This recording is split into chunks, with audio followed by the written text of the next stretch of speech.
Now for the Soapworks Challenge, Great Cake Soapworks Challenge, Peacock Swirl, Peacock Swirl.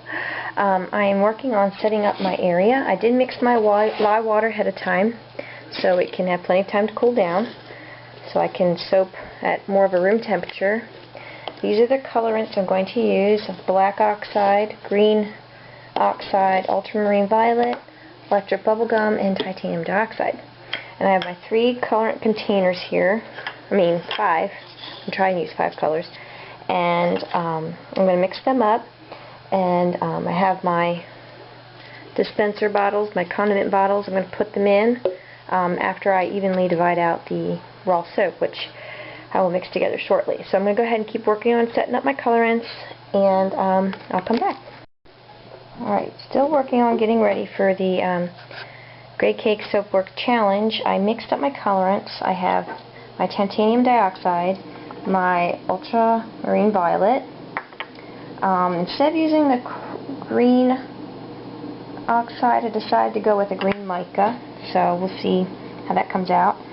Black oxide and an electric pink bubblegum.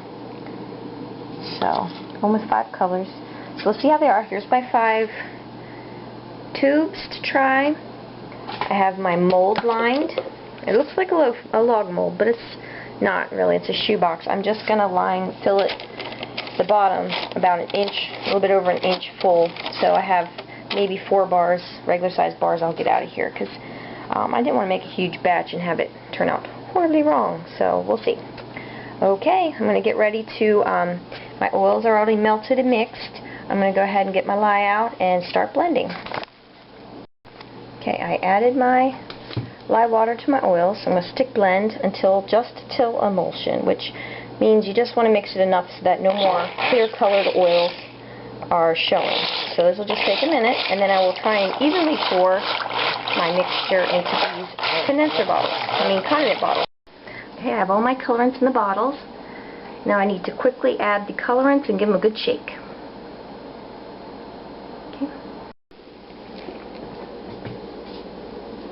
Okay, titanium dioxide going in here.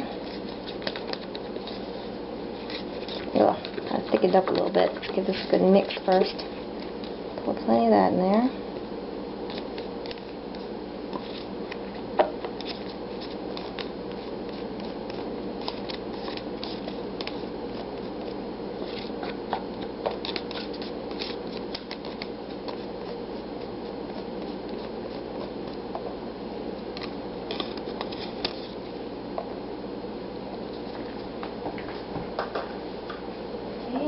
Ultramarine violet,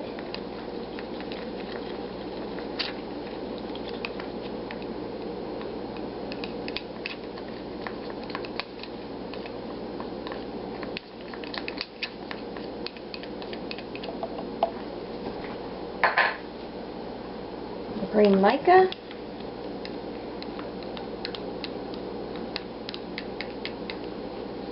hopefully this doesn't morph on me. I haven't used it yet, but the website says it doesn't morph.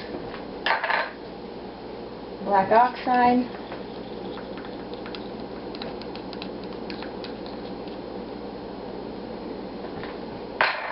And finally, the electric bubblegum pink. Ooh, piece of stuff in there. I probably should put the pink in first, because there's a smidgy bit of black oxide in this.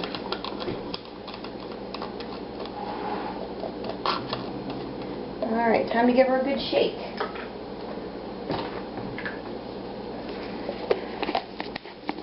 Alright. So here's my color lineup. White, purple, green, black, and pink. So we'll see how that goes. I just need to add the essential oil. I'm going to do a lavender batch. I'm going to add it into each bottle quick, give it a good shake, and hopefully it's not thickening up too much, and slap it in the mold. We'll see how it goes. Now I'm going to start squirting the colors into the mold. I'll go over here, it's a little more light. And I'm going to try and go in order, line these up. I hope that's a good order. We'll see. But I'm just going to go this way. Zigzaggy. Like that. Zigzaggy. I'm going to do the whole thing stripedy and see how it goes. Oh crap. Sorry for the language. I hate these little cap things. They're a pain in the butt. I'll take care of them. Don't need them anyway. Clip all them off. Haha. Now that won't get in my way anymore. Add that.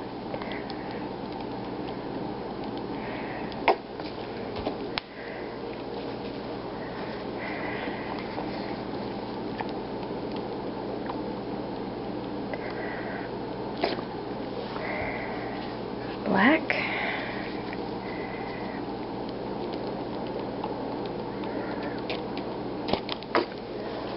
And pink.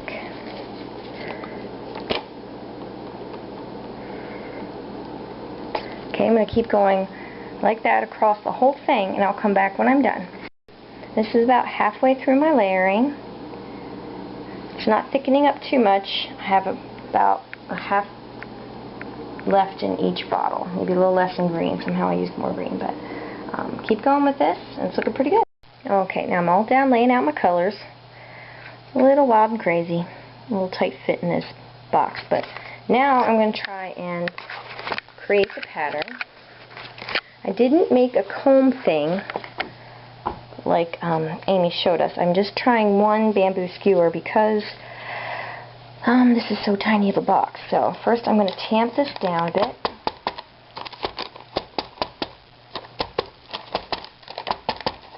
Make sure it's in all the corners. I'm going to give this a try.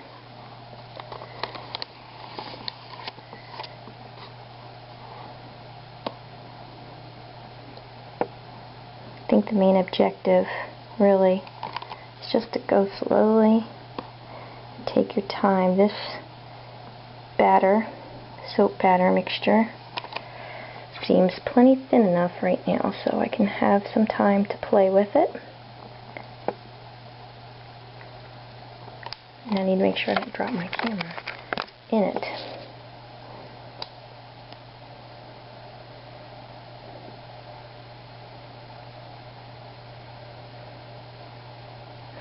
I think my colors may be a little too dark to see the definition, but still pretty cool. I like this effect. Makes your soap look so fancy.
Okay, that's pretty cool. Now, I'm going to make my S pattern, if I can do it in this mold. Start up here. Oops, I gotta move these bottles. Kind of in my way.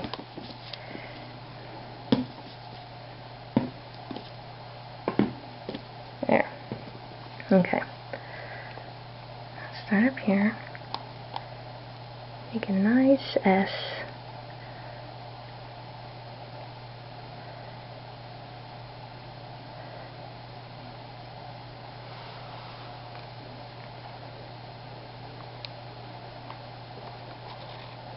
Okay, now going the other way.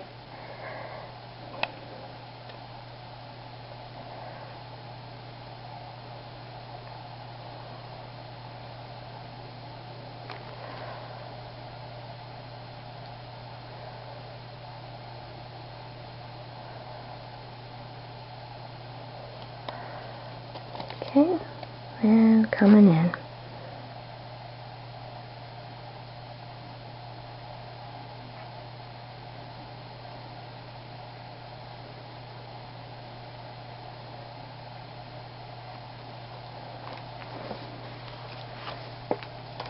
Now, there is my peacock squirrel. Peacock squirrel, I said it again. Peacock swirl. Now I kept mine kind of narrow and squashed. I don't know if that's just because of how I did it in this box mold, but that's how it came out, so we'll go with that. Alright, tomorrow we'll see if we can cut it. Thank you.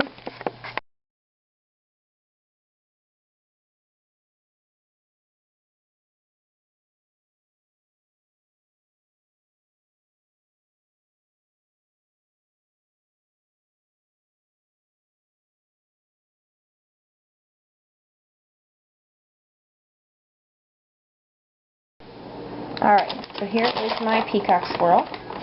Second attempt. Came out pretty well for being in a shoebox. So I'm going to take off all this paper. Let's just I'm going to try and cut it. Now if you remember, the first attempt met a disastrous end when it fell out of my mold. So I had a hard time. So I just went and made another one.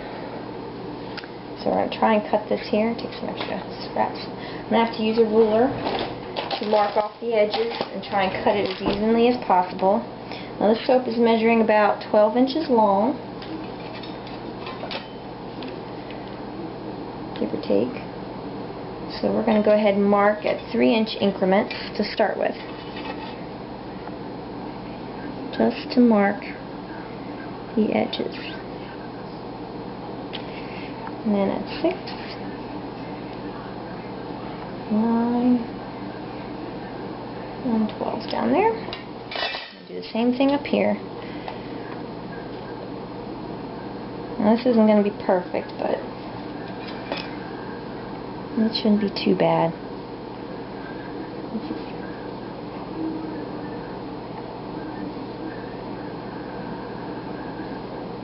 There. Okay, now I have little notches on either side. I can at least cut from one little notch to the other, line it up, and try and press straight down through the whole entire thing. There we go.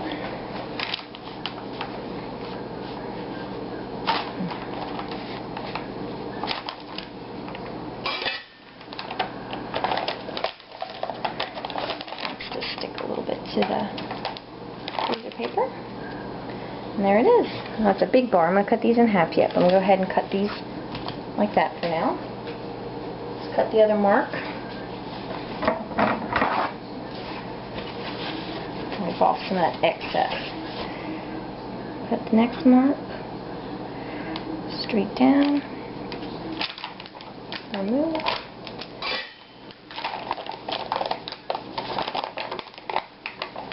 There you go. Wipe that off. Even sitting in the mold, it's still a little soft. I don't have a lot of, since it did gel, it's going to be a little softer for a while. I have a harder time getting this lab soaps to gel, but especially in a shoebox. If I would have done the wood, I would have had better luck, or I might have been able to see pop it, but I didn't want to chance ruining this batch too, since I messed up my first batch. So, alright, so these big chunks, now we're going to go ahead and cut these each in half. Freezer paper.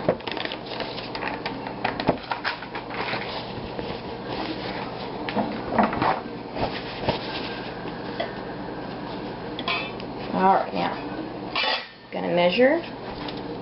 Oops, it's a little hard to see, I know. Don't have a very good stand for my camera. Now each of these soaps is about 3 inches wide and let's see, about 4 1/4 inches long. So we're going to do 2 1/8.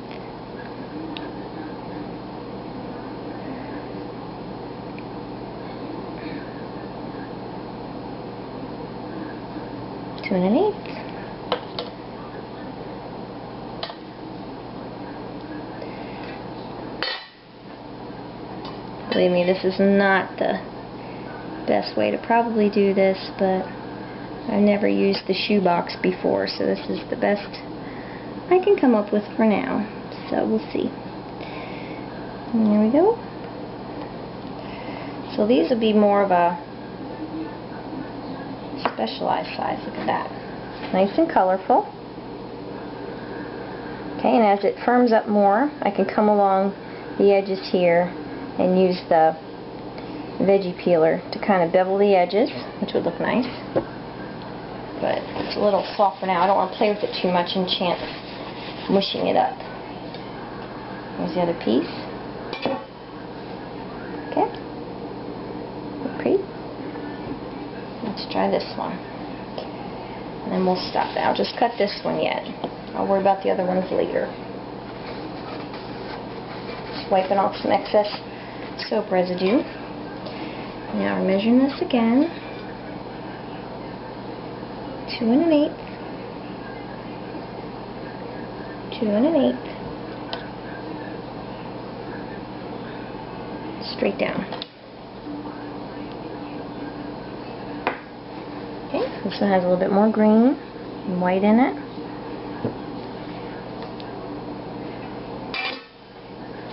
Okay.